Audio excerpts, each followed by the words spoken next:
लेकिन वो स्पेल ना लग जाए जिससे इंडिया की टीम मैच हार जाए। तो उस स्पेल को ज़रा सेंसिबल तरीके से खेलना है और इंग्लैंड जो है वो पूरी एफर्ट करेगा कि किसी ना किसी तरीके से उनको विकेट्स मिलें, क्योंकि अब उनके पास सिर्फ एक ही चॉइस है कि विकेट्स लें किसी ना किसी तरीके से।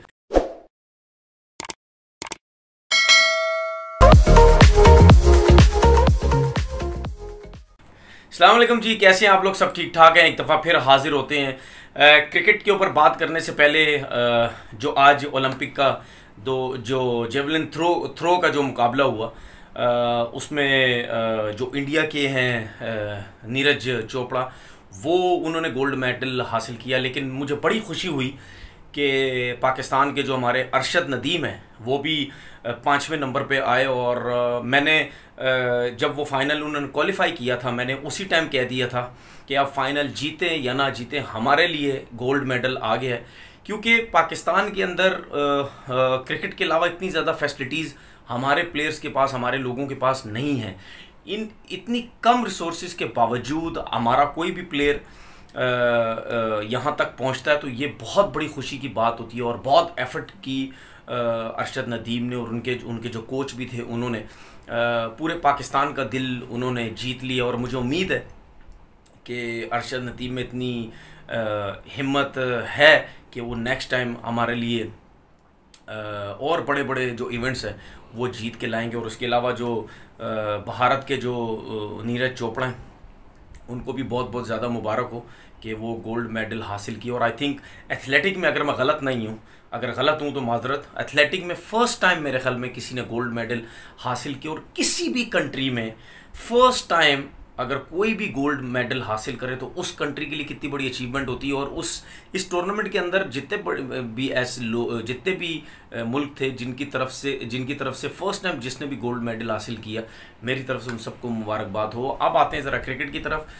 इंग्लैंड और इंडिया का जो मैच है बहुत इंटरेस्टिंग हो गया है। इंटरेस्टिंग इस वजह से हुआ कि जो रूट ने जिस तरीके से बैटिंग की है, जो कैप्टनसी इनिंग उन्होंने खेली, जो उन्होंने अपने शोल्डर्स पे रख के जो बैटिंग की है, उन्होंने उनको फील किया उन्होंने कि नहीं, मैंने रन्स करने हैं, टीम के लिए ज़रूरत है, और उन्होंने वो किया। अगर जो रूट 100 नहीं करते, जल्दी आउट हो जाते, तो मेरा ख्याल है इंडिया के लिए बहुत बहुत ईजी हो जाता ये टेस्ट मैच जीतना। हालांकि कुछ दिनों से बारिश रुकावट बन रही थी, लेकिन क्योंकि इंग्लैंड की कंडीशन ऐसी होती हैं पिचेस की कि अगर आपको 3-3.5 दिन भी मिल जाए मैच खेलने के लिए तो उस पे भी रिजल्ट आ सकता है। और 303 पे इंग्लैंड की पूरी टीम आउट हुई और टारगेट जो अब इंडिया को 209 का मिला है। और एक दफ़ा फिर बुमराह ने 5 आउट किए। फर्स्ट इनिंग में उन्होंने 4 विकेट्स लिए, बहुत ज़बरदस्त उन्होंने बॉलिंग की। अब इंडिया की जो टीम है 52 पे एक आउट है, के राहुल आउट हो चुके हैं, और अब 157 का टारगेट है। 98 ओवर्स कल खेलने हैं।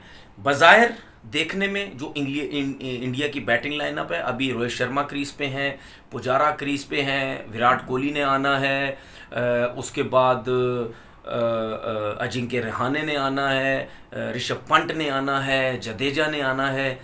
अब अभी इन सब प्लेयर्स ने आना है। अगर ये 157 रन अगर ये जीतते, अब ड्रॉ का कोई चक्कर नहीं। अब एक ही सूरत हाल है कि बारिश हो गई, वैसे ड्रॉ का कोई चक्कर नहीं है। या इंग्लैंड जीतता है या इंडिया जीतता है। इंडिया अगर आराम से भी खेलता रहा, अगर पूरे ओवर भी खेला तो आराम से मैच जीत जाएगा। अगर तेज खेला तो मेरा ख्याल है बहुत जल्दी जीत जाएगा। इंग्लैंड को, अब इंडिया को क्या करना है, अब इंग्लैंड के उस स्पेल, उस बॉलिंग को देख के खेलना है। अगर मिसाल के तौर पर जेम्स एंडरसन बहुत अच्छी बॉलिंग कर रहे हैं, वो सरवाइव करना है। अगर रॉबिन्सन बहुत अच्छी बॉलिंग कर रहे हैं, उसको सरवाइव करना है। कहने का मकसद ये है कि अगर इंग्लैंड का एक स्पेल लग गया, क्योंकि इंग्लैंड की जो कंडीशन है उसमें आपने देखा है कि एक सेशन के अंदर मैच बिल्कुल पलट जाता है, आपको पता भी नहीं चलता। स्टुअर्ट ब्रॉड का स्पेल लग गया तो इंडिया को समझ नहीं लगेगी। तो रन्स वैसे 157 तो 98 ओवर में तो कुछ नहीं है। इसको देख के तो ऐसा लग रहा है इंडिया आराम से 40, 45, 50 ओवर में बना लेगा। लेकिन वो स्पेल ना लग जाए जिससे इंडिया की टीम मैच हार जाए। तो उस स्पेल को ज़रा सेंसिबल तरीके से खेलना है। और इंग्लैंड जो है वो पूरी एफर्ट करेगा कि किसी न किसी तरीके से उनको विकेट्स मिलें, क्योंकि अब उनके पास सिर्फ एक ही चॉइस है कि विकेट्स लें किसी ना किसी तरीके से, और वो आपको शॉट्स खेलने वाली बॉलें देंगे। वो जानबूझ के आपको आगे बॉल करेंगे, विकेटों के बीच में बॉल करेंगे, सामने बॉल पिच करेंगे कि आप ड्राइव खेलने जाएं, क्योंकि उनके लिए इंग्लैंड के लिए टाइम ज़ाया करने का कोई फ़ायदा नहीं है। ऑफ स्टंप से बाहर कर दिया आपने, लेफ्ट कर दिया, इस टाइप की बॉलिंग उन्होंने नहीं करनी, क्योंकि इंग्लैंड के लिए ज़्यादा नुकसान है कि इंग्लैंड की टीम जितनी देर तक ग्राउंड में रहेगी, बैट्समैनों को खिलाएगी, वो उनके लिए नुकसानदेह है, क्योंकि वो आराम आराम से इंडिया के प्लेयर्स रन करते रहेंगे, आराम आराम से खेलते रहेंगे। उनको जल्दी नहीं है, चाहे वो आखिरी ओवर, दिन के आखिरी ओवर में रन चेस करें, उनको कोई जल्दी नहीं है।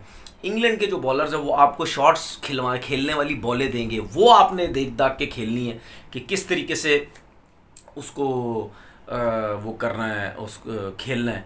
तो इंटरेस्टिंग मैच हो गया, मेरे हिसाब से इंटरेस्टिंग हो गया कि कल अब देखते हैं कि कौन सी टीम कैसे खेलती है। ओवरऑल अगर इंडिया की बैटिंग को देखें तो मेरा ख्याल है 157 रन तो चेज़ होने चाहिए।